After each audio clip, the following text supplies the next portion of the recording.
of all the things mentioned in the news, I'd really draw everybody's attention to the fact that we're dealing with a virus that is spreading beyond the droplets. So there is some kind of aerosolization of the virus that does exist in the environment, and we need to acknowledge that.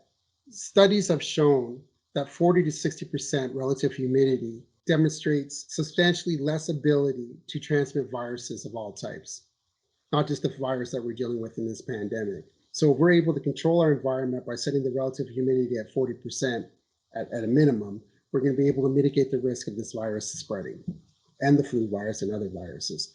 So, so understanding the air dynamics in an environment is critical for mitigating the risk in the situation. So I would say when we're looking at the science, we want to pay attention to what the scientists in the news is talking about: airflow, air mitigation, air ventilation. We want to pay attention to wearing a mask. You know, like I said, the face shields and the barriers alone are not enough. And everybody needs to have the mask for their own protection and for others. And that the virus is much more in the air than probably being officially acknowledged. And science is changing that direction.